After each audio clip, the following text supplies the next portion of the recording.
It's Wednesday the 20th of October in the Australian vaccine rollout. Some people's doses criteria have changed colour. South Australia just went into the red category of 60%,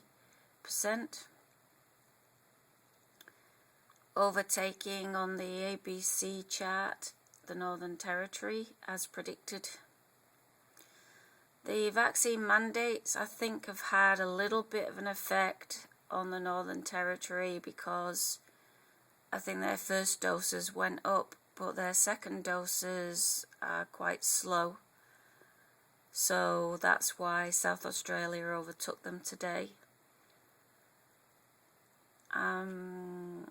Tasmania made it to 70% double dosed one day before Victoria, but I do predict that Victoria will overtake Tasmania in the list at some point.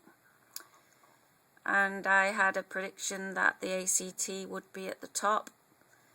They've sort of gone backwards and forwards with New South Wales, but they can only end up at the top now because New South Wales first doses is at 92.5, whereas the ACT's is at 98.1. So they have to end up at the top eventually.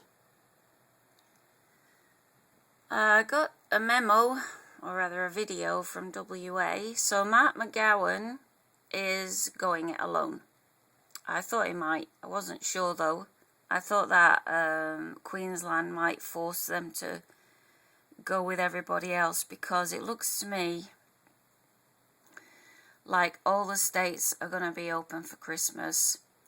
And Mark McGowan explained that if we open for Christmas, then we shut down at Christmas. We'll have to start wearing masks. We'll have to have caps on businesses. And ironically, opening up will cause us to close down. So I know there's going to be a complaint. He's going to cop a lot of flack over Christmas. There's going to be a lot of media whinging about how we can't visit family over Christmas. Personal stories. Boo-hoo. I can't visit my uncle who lives in Queensland. It's ridiculous. But I'm going to be happy because I don't have to wear a mask to work over Christmas, because I usually work over Christmas. And yeah, I won't have to use, I'm thinking we're not going to have to use the passports, the vaccine passports after all. I'm thinking he wants to open up when vaccine passports are not necessary, because I think they cause problems, vaccine passports. So it's probably better to open when you don't have a vaccine passport. So I've just highlighted phase B in green because the national average has just reached 70%.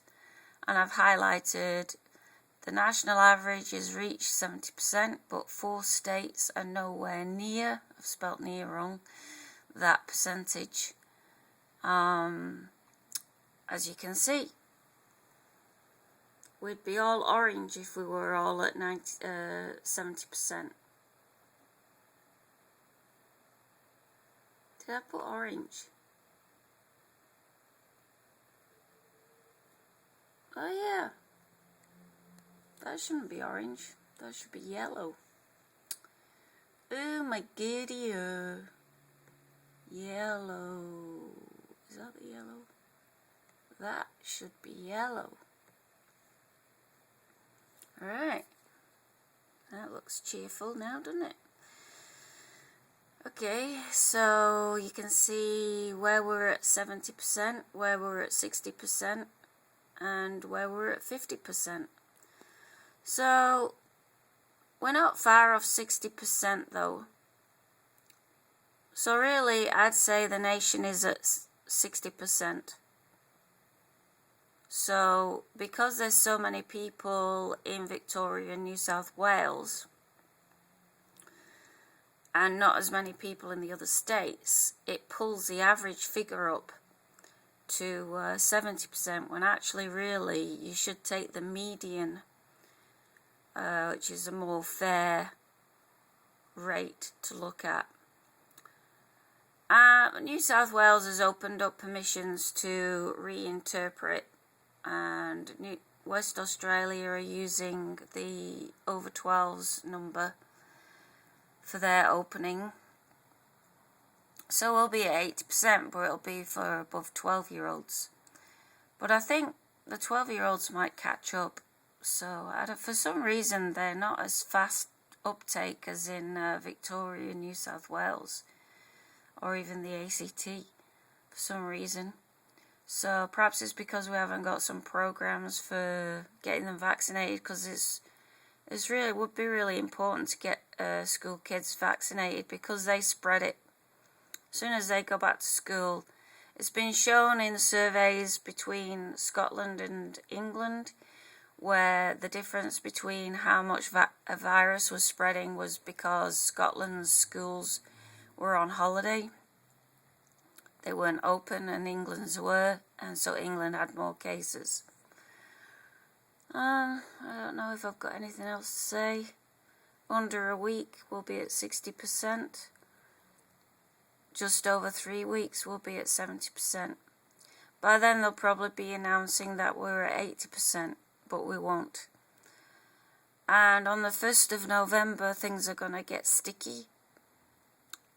Even Queensland's early plan for opening puts Queensland at odds with New South Wales.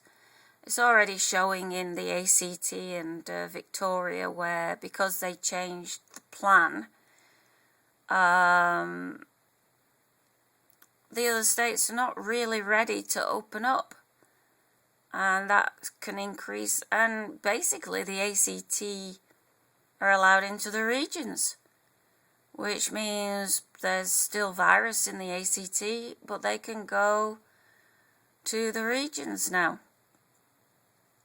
So I think it'll be good when the ACT falls more in line with New South Wales, because then it'll be less confusing for everything.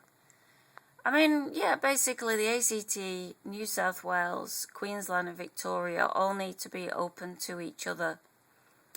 And then the question is, what are Tasmania going to do? Because Tasmania's rules are as stringent as the ACT's and WA's.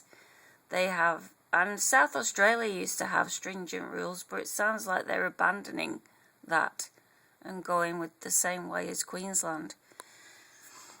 This bit I've already mentioned before is my predictions of what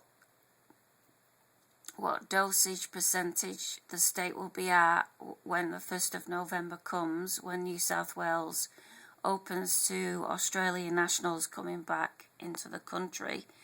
And then those Australian nationals are going to be knocking on the door of each state saying, let me in.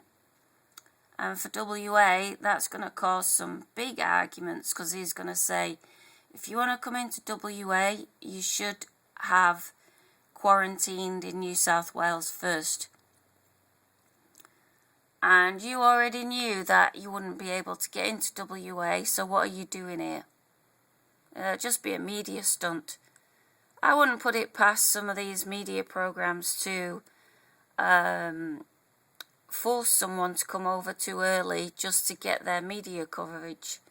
So it's going to be like a bloodbath on the 1st of November. Probably all staged to make Labour look bad compared to the Liberals, so that the Liberals can gain points in approval ratings ready for the election next year. It stinks.